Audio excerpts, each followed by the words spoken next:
Imagine a pale morning mist slowly dissolving as the first rays of sunlight touch the rooftops of mid-19th-century St. Petersburg. The granite embankments and proud palaces stand unmoving, as if guarding a city that has drifted into a strange, unnatural sleep. On paper, the imperial capital boasted nearly 500,000 residents, an enormous number for that era. Yet early photographs show something entirely different. The grand avenues, sweeping squares, and powerful bridges are silent and empty, as though life itself has retreated from them. The long shadow of the Alexander column hints that the photo was taken at either dawn or dusk, but even the earliest hour cannot explain the astonishing absence of people. Where are the coachmen, the merchants, the clerks? Where is the heartbeat of a bustling, imperial city? Travel 400 miles south to Moscow and the riddle deepens. The ancient Russian capital supposedly housed another 500,000 people. But the photographs from the same period reveal the same eerie stillness, a magnificent cityscape with no sign of its inhabitants. The buildings look less like living structures and more like enormous theatrical decorations waiting for actors who never arrive. Why does the population recorded in official documents not appear in the photographic record? Official history insists that these cities grew gradually from the 18th century onward. Their monumental buildings should have been surrounded by vibrant life. Yet the images show nothing but architectural skeletons, as if the world had paused for reasons we cannot explain. And when we extend our gaze beyond Russia, the mystery spreads across continents. Edinburgh in the 1840s, stone towers, winding lanes, no people. Copenhagen, tidy facades facing empty canals. Dresden, rich Baroque majesty with no crowds. Toronto, silent streets in a supposedly growing young city. Rio de Janeiro, sunlit avenues without even a single carriage. Even Athens, the cradle of Western civilization, appears deserted. It's as if a quiet shadow fell across the world, leaving behind grand cities emptied of their inhabitants. Yet surprisingly, two cities break the pattern, London and Paris. Their photographs are crowded with life, full of movement and noise. And this shatters the simplest explanation, that early cameras could not capture moving people. If that were true, Parisian streets wouldn't appear so lively. The inconsistency demands a deeper answer.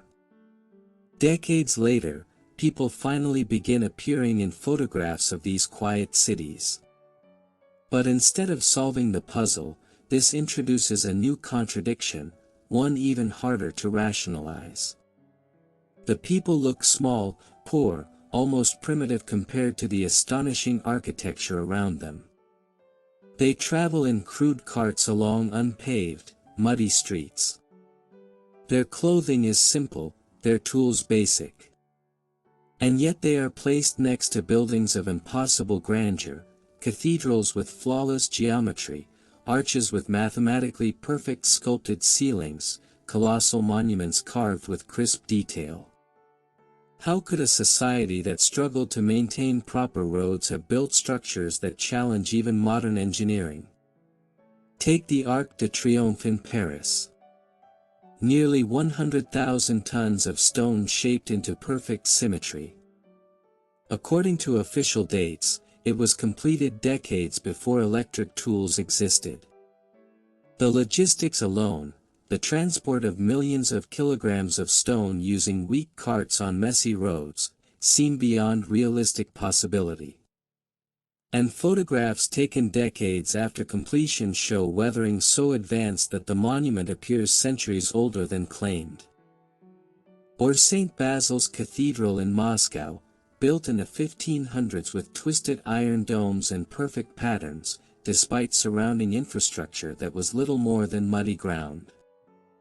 Or the Crystal Palace in London, a futuristic glass and iron titan suddenly appearing in 1851 long before mass-produced glass was common. Or Old Penn Station in New York, a gargantuan masterpiece supposedly built with limited machinery in only 6 years.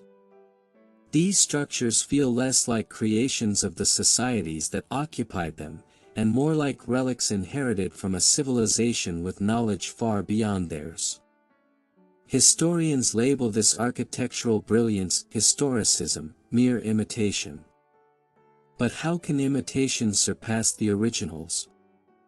How could artisans with rudimentary tools produce monuments we struggle to replicate today? And then comes the most striking example, San Francisco. In 1846, a tiny frontier village with around 500 settlers. By 1877, just 31 years later, it appears in photographs as a vast, elegant metropolis full of monumental architecture. Immense domes, Gothic spires, massive stone buildings, all supposedly built by gold rush migrants armed with shovels and hope. And yet, the panoramic photos show this enormous city completely empty. Not one person. Not one carriage. Not one sign of daily life. A metropolis of 200,000 captured in total silence, except for one lone horse. Could an entire city be convinced to vanish for a single photograph? Impossible. Thus, the three contradictions stand. 1. Empty cities worldwide. Photographs show large population centers completely devoid of life. 2. Technological dissonance. Simple, low-technology societies living among engineering marvels far beyond their capabilities. 3. Impossible construction speed. Entire monumental cities appearing within a generation, faster than modern technology could accomplish. If all of this is accepted without question, we must believe that people with hand tools built architectural wonders yet neglected basic infrastructure. Or, we can trust the evidence preserved by early cameras, evidence suggesting that these cities and buildings may have belonged to a predecessor civilization whose knowledge was lost long before the modern era repopulate their ruins.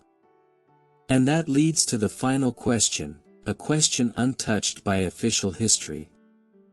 If the people in the photographs could not have built these structures, then who did? And where did that civilization go? A question still echoing from the stone bones of forgotten cities.